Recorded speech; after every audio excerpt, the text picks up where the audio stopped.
Are classes में आप लोगों का स्वागत है। आज हम शुरू करने के लिए जा रहे हैं वर्ग 10 का त्रिकोणमिति का दूसरा अध्याय से रिलेटेड कुछ प्रश्न हैं। तो इसमें हम त्रिकोणमितीय अनुपात निकालने के लिए जानेंगे। जैसा कि देखिए मैंने बोर्ड के ऊपर लिख रखा हूं कि 45 डिग्री का त्रिकोणमितीय अनुपात ज्ञात करें। ये क्वेश्चन वर्ष 2018 में पूछा गया है बोर्ड में, इसलिए मैंने इस पर गहन चर्चा करने की विचार किया, जिसके माध्यम से आप लोगों को त्रिकोणमितीय अनुपात ज्ञात करने में कोई तकलीफ नहीं होगी। देखिए मैं लिखा हूं कि 45 डिग्री का त्रिकोणमितीय अनुपात ज्ञात करें। तो इसके लिए इसे ज्ञात करने के लिए हम एक समकोण त्रिभुज लेते हैं। तो मैंने लिखे त्रिभुज ABC में जिसका कोण भी समकोण है, यदि एक कोण 45 डिग्री का हो तो अन्य कोण भी 45 डिग्री का होगा। क्योंकि आप जानते हैं कि समकोण त्रिभुज की यहाँ पर चर्चा हो रही है, और यदि इस समकोण त्रिभुज में एक कोण समकोण है तथा एक और कोण दिया हुआ है जो 45 डिग्री है, तो इसका मतलब है कि दूसरा कोण भी 45 ही होगा। क्यों? क्योंकि हम जानते हैं त्रिभुज के तीनों कोणों का योगफल 180 डिग्री होता है। अगर ये 90 डिग्री मेरा हुआ और ये भी अगर 45 डिग्री हुआ, तो इसका मतलब है अगर आप इसको जोड़िए, ऐड अगर कीजिएगा 90 और प्लस 45 अगर ऐड करते हैं तो यहाँ पर देख लीजिए 9 4 13 135 हो जाता है।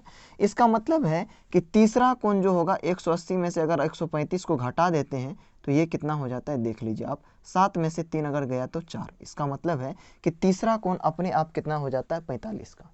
तो हम एक समकोण त्रिभुज लिए हैं, उस पर चर्चा कर रहे हैं। तो अगर मान के चलिए कोण ए और कोण सी अगर बराबर है, तो इसका मतलब है कि अगर दो गो कोण बराबर है तो इसके अंतर्गत जो भुजा होगा ना, वे दोनों बराबर होगा। क्यों?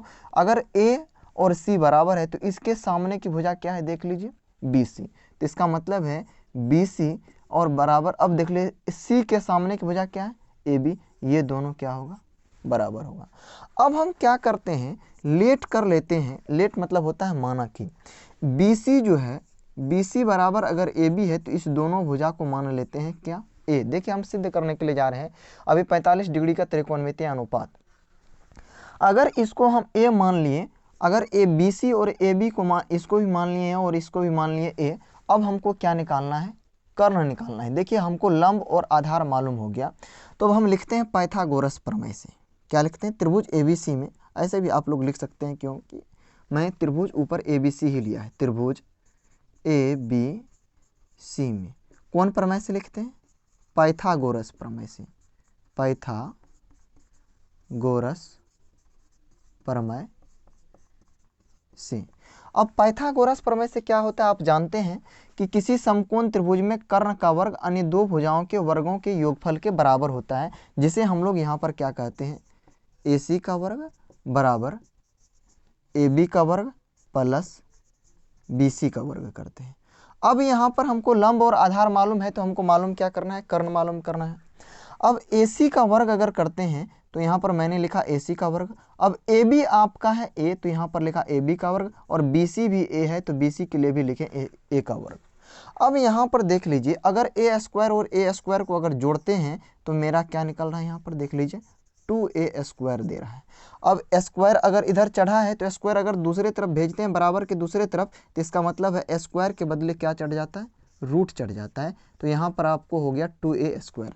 अब यहाँ पर देखिएगा कि यहाँ इसको हम देखिए, इस यहाँ गुना फैक्टराइजेशन करके आपको दिखाते हैं कि क्या क्या निकलता है। आप जानते हैं कि जिस पर अगर रूट चढ़ा हुआ है तो उसमें उसके अंदर अगर कोई भी संख्या का पेयर लगा हुआ हो तब वह रूट से बाहर निकलेगा। तो इसमें A एक निकल रहा है और ये रूट नहीं निकल रहा है, तो इसका मतलब है इसको हम लिख सकते हैं √2 इंटू A। तो आपका देखिए कर्ण क्या निकला, √2 इंटू A, √2 इंटू A। अब यहाँ पर √2A निकला, तो इसका मतलब है कि कर्ण आपको निकल गया √2A। आप निकालने के लिए जा रहे हैं 45 डिग्री का त्रिकोणमितीय अनुपात। इसका मतलब है कि हम त्रिकोणमितीय में जितना अनुपात पढ़ते हैं, साइन, कोस्टेन, कोसेक, सेकोट, उस सारा का मान बगैर दिए हुए या बगैर याद किए हुए इस त्रिभुज की मदद से हम कैसे ज्ञात करते हैं, अभी आप ध्यान से देखिएगा। आपको याद करने की, रटने की कोई ज़रूरत नहीं है। अब यहाँ पर चलते हैं अब मान निकालने के लिए। जैसे आपको तीनों चीज़ मालूम हो गया, लंब, कर्ण और आधार, तो यहाँ पर देखिए सबसे पहले देखिए हम किसका नाम लिख रहे हैं। यहाँ पर साइन 45 का अगर मान निकालने के लिए चलते हैं तो क्या होता है, देख लीजिए। या तो ये थीटा भी आपका 45 है, ये भी थीटा 45 है, इस दोनों भी थीटा में से कोई आप ले सकते हैं, उसके लिए कोई दिक्कत नहीं है। अगर सी भी लीजिएगा फिर भी वही मान आएगा, ए लीजिएगा फिर भी वही मान आएगा। अभी यहाँ पर देखिए साइन 45 डिग्री बराबर क्या होता है, ये आपको यहाँ पर अच्छा तरीका से निकलेगा। सबसे पहले आप जानिए साइन थीटा बराबर होता क्या है। तो आप पढ़ते आ रहे हैं, पहले चैप्टर में मैंने पढ़ाया था। अगर आप नहीं जानते हैं तो पीछे मैं वीडियो अपलोड कर दिया हूँ त्रिकोणमितीय अनुपातों से संबंधित, सिंपल सूत्र से संबंधित, उसको जा करके पहले देख लें। तो साइन थीटा बराबर क्या होता है, पी बटे एच। अब पी बटे एच लिखें तो अगर या तो ये थीटा लीजिए या तो ये थीटा लीजिए। क्यों? क्योंकि मैं थीटा ले रहा हूँ 45 डिग्री। अगर 45 डिग्री ले रहे हैं तो इसके लिए अगर मान के चलिए ए ले रहे हैं तो इसके सामने की भुजा जो होती है अब लंब होता है, क्योंकि आप पढ़े होंगे कि थीटा के सामने की भुजा को लंब कहते हैं। इसका मतलब है कि 45 डिग्री अगर हम इसको मान के चल रहे हैं तो ये मेरा BC हो गया लंब। तो यहाँ पर क्या लिखेंगे, BC। चाहे BC लिखिए कि AB लिखिए, उसमें कोई फर्क नहीं पड़ेगा। क्यों? क्योंकि दोनों भुजा क्या है, बराबर है।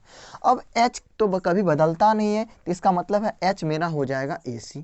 अब देख लीजिए BC आपको कितना है, देख लीजिए A, तो BC ऊपर में बैठाएंगे A, और AC आपको कितना है, AC है आपका √2, तो यहाँ पर √2 लिखेंगे। अब यहाँ पर √2A। अब देखिए A से A अगर ख़त्म हो जाता है तो यहाँ पर आपका क्या बच रहा है, 1/√2। इसका मतलब है कि साइन 45 का मान क्या होता है, 1/√2। पहला निकल गया।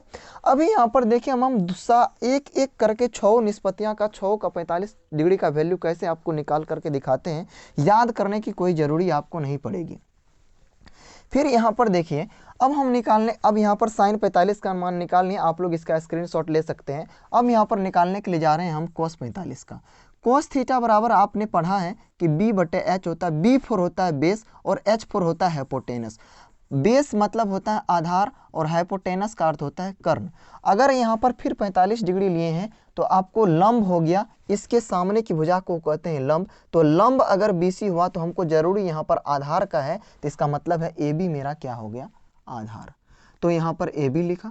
अब देखिए यहाँ पर कर्ण तो कभी बदलता नहीं है, तो कर्ण हो गया मेरा AC।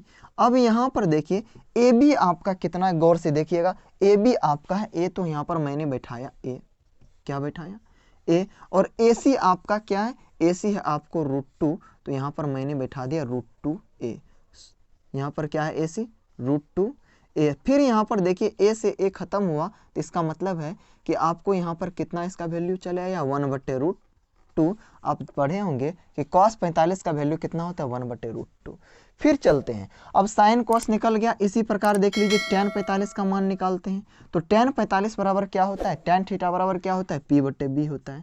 तो tan थीटा बराबर अगर P/B होता है तो tan 45 बराबर, अगर tan 45 लिए तो लंब मेरा क्या हो गया, बोलेंगे BC, और आधार मेरा क्या हो गया, AB।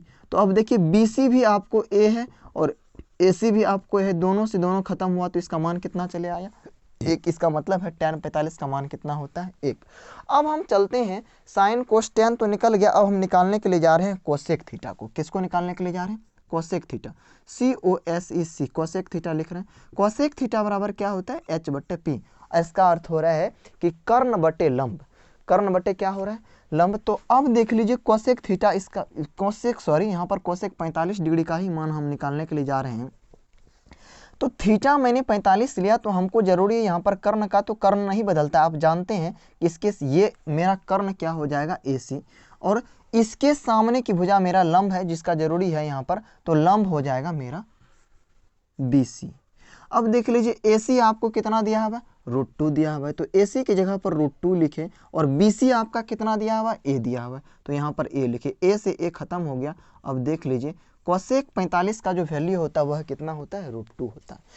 अब फिर यहाँ पर देखिए साइन निकाल लिए, कॉस निकाल लिए, tan निकाल लिए, कोसेक निकाल लिए। अब हम चलते हैं सेक थीटा निकालने के लिए। अब देखिए सेक 45 का वैल्यू कैसे निकालते हैं। अब सेक 45 का वैल्यू निकालने के लिए आप जानते हैं सेक थीटा बराबर क्या होता है, H/B होता है।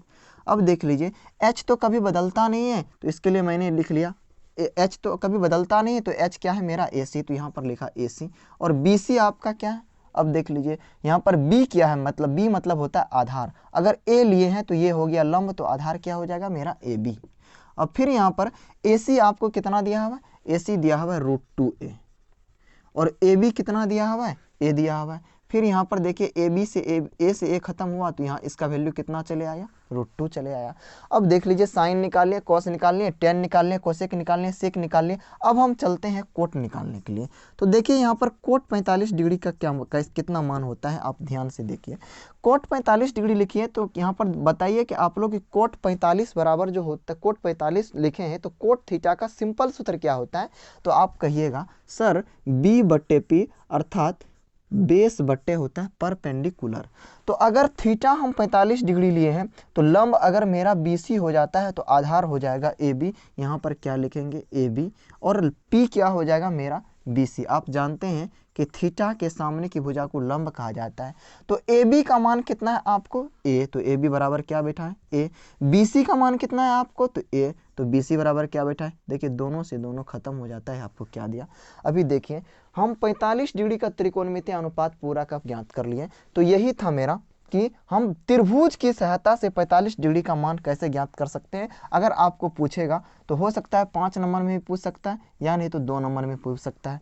अब यहाँ पर अब हम चलते हैं इसी को 30 डिग्री और 60 डिग्री का त्रिकोणमितीय अनुपात कैसे ज्ञात करेंगे। तो ये अगले वीडियो में हम आपको दिखाते हैं कि 30 डिग्री और 45 डिग्री का त्रिकोणमितीय अनुपात कैसे ज्ञात करते हैं। अगर अच्छा लगे तो लाइक, सब्सक्राइब तथा शेयर कीजिएगा। धन्यवाद।